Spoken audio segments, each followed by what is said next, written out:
los intereses que cobra la familia paterna son muy altos, ¿no? Muchas cosas. Entonces, sí apoyan, sí brindan, pero la bronca es que ahí las relaciones se convierten en relaciones muy complicadas. La segunda es que nuestra valoración de la fuerza de trabajo juvenil, de eso paso a la última parte, lo dejo nada más así, tiene una nueva cualidad, según yo, esa hipótesis, que está muy vinculada a dos elementos, que es incertidumbre y riesgo. Al rato acabo. Y finalmente, esta inserción laboral que antes se decía, bueno, es que ya trabaja, y eso significaba que a partir de ahí ya se iba a trabajar para toda la vida. Ahora no es tan seguro. Puedes encontrar el primer empleo, pero no sabemos si el segundo, o el tercero, o cuánto tarde, ¿no? Etcétera. Es decir, que esta inserción laboral no se da como plena, como permanente, sino ahora lo que podemos observar es lo que yo llamo un posicionamiento laboral. Hoy tengo una chamba le decimos los mexicanos al trabajo, tengo una chamba para vender celulares y mañana puedo para atender viejitos y mañana quién sabe para qué. De tal manera que el acumulado ya no me sirve.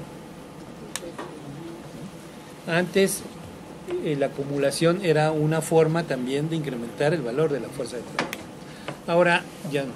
Entonces siempre se me ha figurado como un campo donde hay topos, no sé si, ¿cómo los llaman ustedes? ¿No? Estos animalitos que rascan por debajo de la tierra. Sí, topos, ¿no?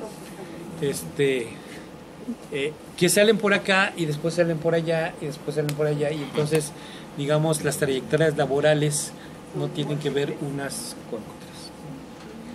Esto finalmente estamos ante un proceso de desincronización del acontecimiento, de un hecho que sucede y de las funciones que esto implica.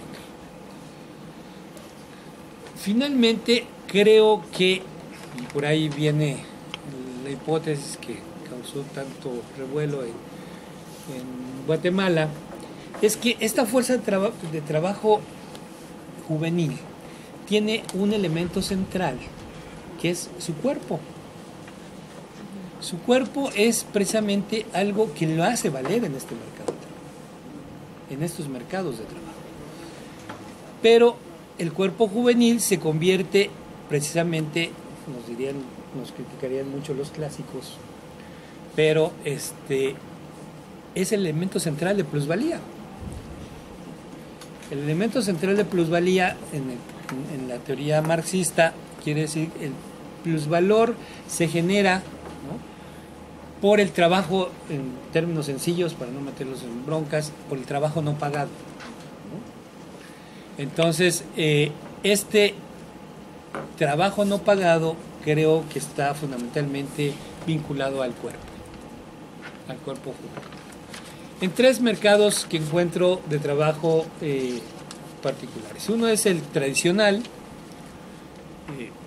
yo le llamo sobreexplotación, aunque en la teoría marxista hay una discusión sobre este concepto, pero me parece que la sobreexplotación habla además de la explotación tradicional, de una explotación que viene vinculada a esta posibilidad del cuerpo con más fuerza, con más belleza, con más flexibilidad, con más, no sé, ¿no? Esta fórmula no se espante, es sencilla, es la fuerza de trabajo que se convierte en mercancía, ¿no? Y que se vende, ¿no?, como trabajo, y que genera pues recursos, dinero. En el mercado tradicional, que todavía es muy importante, esta fuerza de trabajo se incrementa de dos maneras. Uno, por la instrucción. Si ustedes se quedan más tiempo en la escuela, ¿no?, valen más en el mercado de trabajo. Y por otra, por la experiencia, ¿no? Por eso es que dicen que a los viejos nos pagan más que a los jóvenes, porque nosotros hemos acumulado, ¿no?, más niveles de experiencia. Aquí es fundamental. En la academia, en la academia, en todas partes. Esta está regida por lo que tradicionalmente se llama ética protestante, ¿no?, que yo la sintetizo como tú échale ganas ahora, que al final vas a tener el cielo eterno, que es decir, la jubilación. Tú esfuérzate, trabaja, que al final vas a tener tu jubilación y vas a ser feliz en la vida. Esto funciona y funciona, sigue funcionando, digamos, muy fuertemente en muchos mercados. El otro es un mercado de trabajo que yo llamo de competencia. Si ustedes ven, la fórmula es muy parecida, lo único es que la T la convierto en minúscula y se le agrega una I, que es de incertidumbre. Incertidumbre. Esta I tiene que ver con un tema donde el mercado de trabajo se vincula, está mejor pagado que el anterior, pero tiene, digamos, particulares muy fuertes. Uno, bueno, aquí lo llamamos freelance, me imagino que ustedes también lo entienden, ¿no? ¿Qué es este freelanceo que a los jóvenes les fascina? Porque hoy pueden estar haciendo un proyecto ecológico, ¿no? Y mañana un proyecto cultural de desarrollo, no sé qué. Y en algunos casos puede ser muy bien pagado. Pero eso tiene un límite, ¿no? El proyecto se genera, se consiguen los recursos y se termina. Y al terminarse, uno tiene que buscar otro proyecto para volver a cumplir con eso. De hecho, hay gente que se dedica a este tipo de asuntos.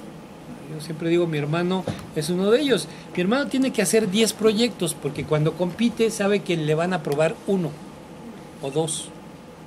Pero no se puede dar el lujo de terminar el proyecto y empezar a determinar eso que lo contratan y después empezar a generar otros. Tiene que en el camino ir generando proyectos para ir haciendo los enlaces y no quedarse sin recursos.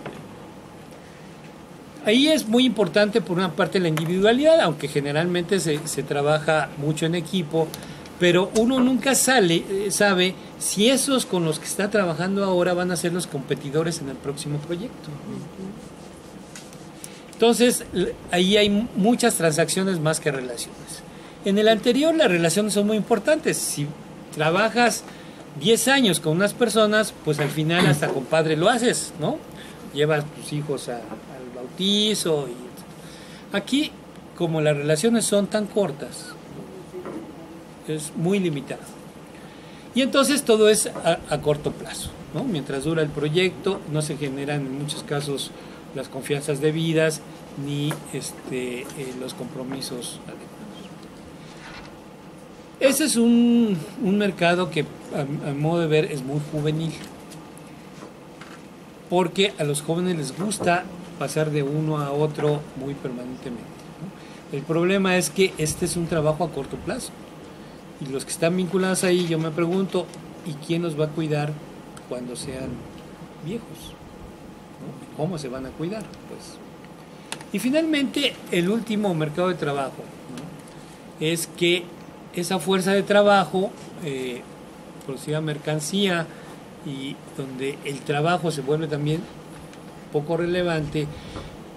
Lo relevante es el riesgo, ¿no? La R. Esa R que implica, bueno, ¿cuánto quieres arriesgar? ¿Cuánto quieres ganar? Yo puedo arriesgar y decir, quiero vender discos pirata, ¿no? Todo el mundo lo compramos, todo el mundo lo usamos, socialmente ya no es tan mal visto, pero lo que yo gano en ese arriesgue es muy poco. Bueno, ¿quieres ganar más? Arriésgale más. Y entonces vendamos marihuana o cocaína. El riesgo es mayor, pero la ganancia es mayor. Bueno, ¿quieres arriesgarle más?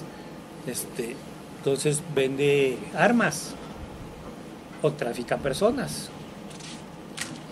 Entonces el riesgo, ¿no?, se va incrementando, pero la ganancia. Ahora, esto siempre es un asunto, primero, de trabajo en conjunto. O sea, si yo quiero salir a venderme mis discos a la esquina de acá, en automático, antes que la policía, me cae el sector que controla ese sector de la venta, ¿no? En el metro hay, por ejemplo, digamos, agrupaciones que controlan la venta en el metro. ¿Te acuerdas? Eran 5 grandes organizaciones, ¿no? Según, es que es trabajo, ¿no? 11. En el metro, que estudiamos el doctorado en el mismo lugar. Entonces había un compañero que estudiaba las organizaciones que vendían en el metro. Y entonces, bueno, eso no se puede hacer solo, se tiene que siempre hacer en conjunto. Porque ese acuerpamiento precisamente sirve de protección. Por eso los cárteles, ¿no? Necesitan de ese acuerpamiento. Funcionan precisamente como un sistema de protección hacia el interior. Y obviamente ahí todo es informal. Yo, en broma decía, yo no puedo decirle al jefe del cártel, Olga, yo quiero un contrato de 1 año, ¿no? Y después ahí nos vemos, ¿no? Ahí son otros. Y son, digamos, sistemas que funcionan como mercado de trabajo, queramos o no verlos así. Y en los 3 hay un eje central, y con esto termino, ¿no? El cuerpo juvenil es valorado y superexplotado porque da ciertas características necesarias a ese mercado de trabajo. Y entonces, por eso es que digo que el cuerpo juvenil es un asunto que tiene que ver con la plusvalía, que es finalmente con la producción, reproducción de este sistema capitalista. Entonces el cuerpo será valorado de una manera en un mercado o en otro, dependiendo de esa función que tenga. Si yo quiero ser traficante en el último mercado, yo creo que no me contratarían. Primero porque no corro muy fuerte, como ustedes podrán imaginarse. Entonces el cuerpo juvenil tiene una particularidad en ese mercado. Pero en el otro también, en el primero, ¿no? El cuerpo juvenil de resistencia, de flexibilidad, de adaptación es fundamental. Y entonces se convierte en un atributo adicional, ¿no? Ser joven en este mercado capitalista. Y yo lo dejaría ahí. Entonces, pues lo abrimos a preguntas, discusiones.